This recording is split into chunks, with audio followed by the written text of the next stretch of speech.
आइए आज आप सब सुनेंगे अधिक मास पुरुषोत्तम मास महात्म्य कथा में 10वें अध्याय की कथा।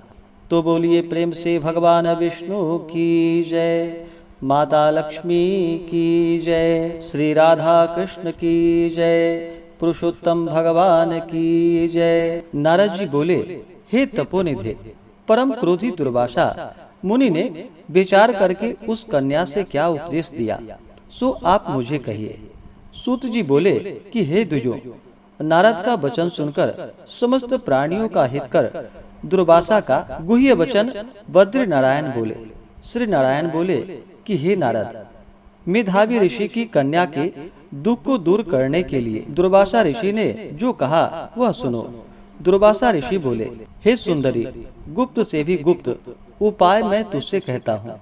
यह विषय किसी से भी कहने योग्य नहीं है, तथापि तेरे लिए तो मैंने ये विचार ही लिया है। मैं विस्तार पूर्वक न कहकर तुझसे संक्षेप में कहता हूँ। हे शुभगे, इस मास में तीसरा मास जो आवेगा वह पुरुषोत्तम मास है। इस मास में तीर्थ में स्नान कर मनुष्य भ्रूण हत्या से छूट जाता है। हे सुंदरी, कार्तिक आदि 12 मासों में इस पुरुषोत्तम मास के बराबर कोई मास नहीं है। जितने मास तथा जितने पक्ष और पर्व हैं, वे सब पुरुषोत्तम मास की 16वीं कला के बराबर भी नहीं है। वेदोक्त साधन और जो परम पद प्राप्त साधन है, वे भी इस मास की 16वीं कला के बराबर नहीं है।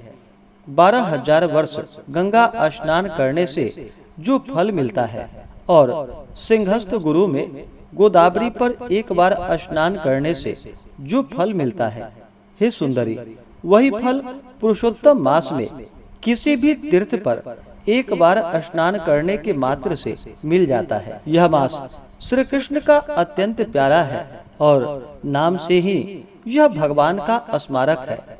इस मास में पुरुषोत्तम भगवान की सेवा पूजा करने से समस्त कामनाएं सिद्ध होती है। अतः इस पुरुषोत्तम मास का तू शीघ्र व्रत करो।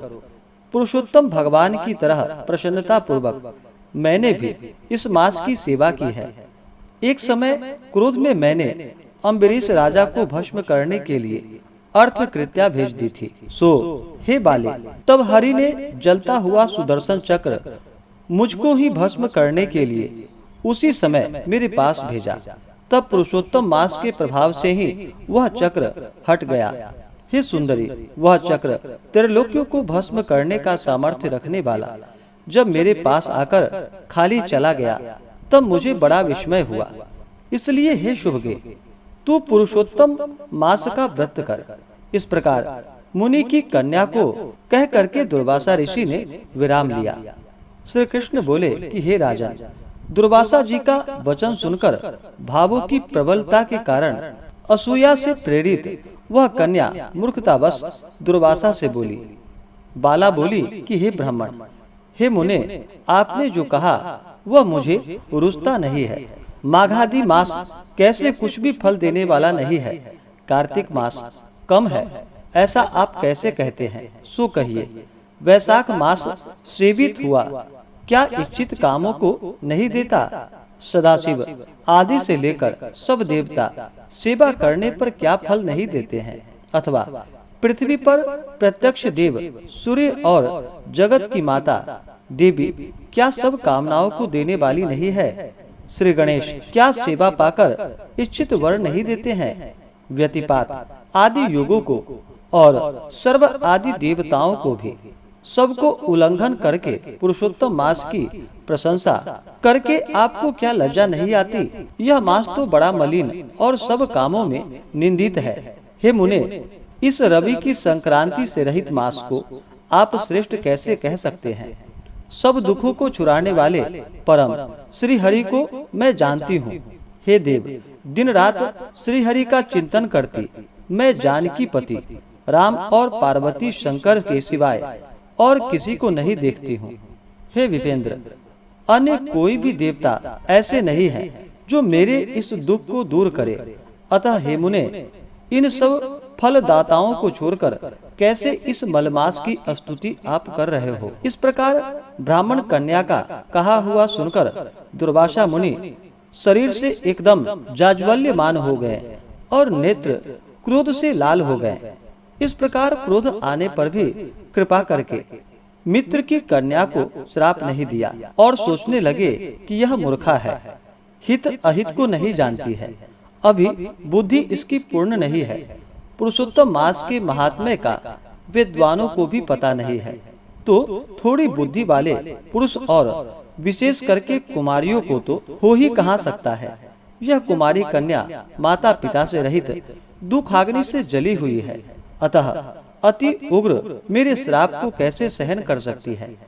इस प्रकार सोच करके कृपा से मन में उठे क्रोध को शांत किया और स्वस्थ होकर दुर्वासा मुनि उस अति विह्वल कन्या से बोले। दुर्वासा बोले कि हे मित्र पुत्री, तेरे ऊपर मेरा कुछ भी क्रोध नहीं है। निर्भाग्य, जो तेरे मन में आवे वैसा ही कर। हे बाले, और कुछ भविष्य कहता हूँ, इसको सुनो। पुरुषोत्तम मास का जो तूने अनादर किया है उसका फल तुझे अवश्य मिलेगा, इस जन्म में मिले अथवा दूसरे जन्म में मिले। अब मैं नर नारायण के आश्रम में जाऊंगा। तेरे पिता मेरा मित्र था, इसलिए मैंने श्राप नहीं दिया। तू बाल भाव के कारण अपने शुभाशुभ तथा हिताहित को नहीं जानती है। शुभाशुभ भविष्य की कोई टाल नहीं सकता। अच्छा, हमारा बहुत समय व्यतीत हो गया, अब हम जाते हैं, तेरा कल्याण हो। श्री कृष्ण बोले। ऐसा कहकर के महाक्रोधी दुर्वासा ऋषि शीघ्र चले गए। दुर्वासा ऋषि के जाते ही पुरुषोत्तम की उपेक्षा करने के कारण कन्या निष्प्रभा हो गई। तदंतर बहुत देर तक कन्या ने सोच विचार कर यह निश्चय किया कि देवताओं के भी देवता, तत्काल फल देने वाले पार्वती पति शिव की तप द्वारा आराधना करूंगी। हे नृप, मेधावी ऋषि की कन्या ने मन में इस प्रकार निश्चय करके अपने आश्रम में ही रहकर भगवान शंकर के कठिन तप करने को तत्पर हो गई। सूति जी बोले, बहुत फलों के दाता लक्ष्मीपति को और वैसे ही सावित्री पति ब्रह्म को छोड़कर एवं दुर्वासा के प्रबल वचनों की निंदा कर वह ऋषि कन्या अपने आश्रम में ही अंधक को मारने वाले शंकर की सेवा के लिए तत्पर हो गई। इस प्रकार से श्री बृहन्नारदीय पुरुषोत्तम मास महात्म्य कथा में 10वें अध्याय की कथा पूर्ण हुई। तो बोलिए प्रेम से भगवान विष्णु की जय, माता लक्ष्मी की जय। इसी प्रकार से अगर आप सब कथा को श्रवण करना चाहते हो, हमारे चैनल पे अगर आप नए हैं तो चैनल को लाल बटन दबा करके सब्सक्राइब करें, साथ में बेल आइकन घंटी को दबाएं ताकि मेरे वीडियो का नोटिफिकेशन आपको समय से मिलता रहे।